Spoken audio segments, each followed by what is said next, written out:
Rossi, the guy with the eye here, and we've got some exciting news if you like this kind of stuff, if you like rumors and leaked information and everything. But usually when this happens close to a release date, this is when all the important stuff comes out and things start to really come true.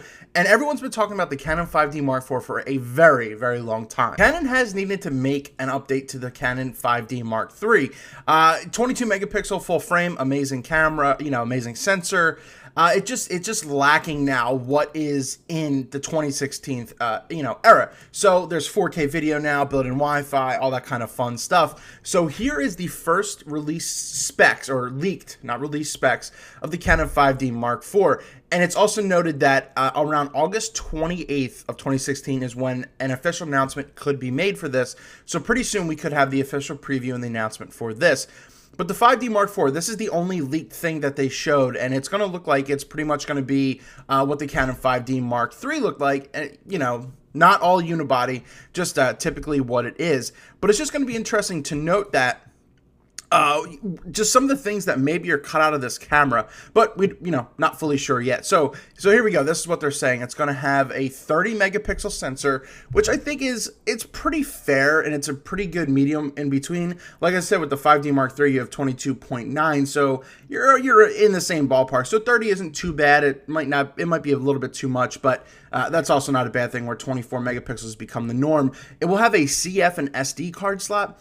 The problem with that is I do love that it would have a dual slot, absolutely, but they need to abandon the CF card. The CF cards are very fast, but nothing really is housing them anymore. If anything, you keep it the SD, but as you see, there's no CFast slot, which Canon has been using a lot, or like Sony or Nikon using XQD cards. But I wouldn't have CF cards. I would just use SD or go CFast if that's the route. I'm kind of shocked there's no CFast.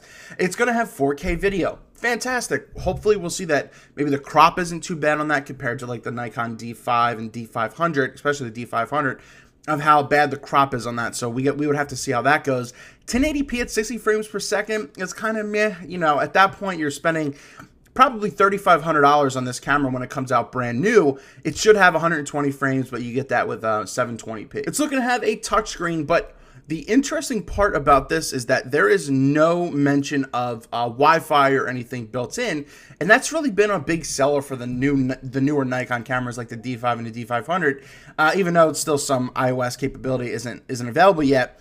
That being there, so there's still none of that within this camera. So they have to do something like that because I feel like that's just what's pushing it from the future. But, this is a very professional camera for everyone that's going to buy it. So really overall, I think that we'll find out more in the next week and a half, right before the August, it's the 25th, sorry about not the 28th, about more what this camera is going to be. But if you're a Canon enthusiast, is this something that excites you?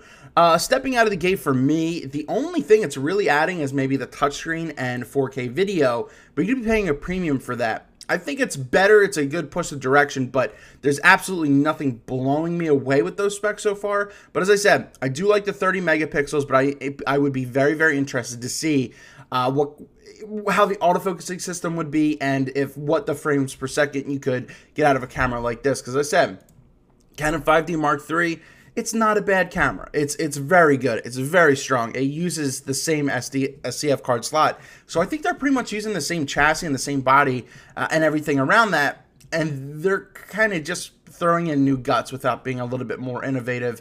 But overall, the 5D Mark III, as I said, I had a review on that. I really like that as well. But with this, you're going to be paying a lot for something kind of similar, but with touchscreen and 4K video. Once again, leaked specs, probably pretty decently accurate, but once again, they're not fully official. But tell me your thoughts down in the comments below. Do you feel that this is something that's really awesome from Canon? Do you feel that it's an upgrade that is pretty, noteworthy from the Canon 5D Mark III? They just need something faster with that. The 5D Mark III is just falling a little bit behind.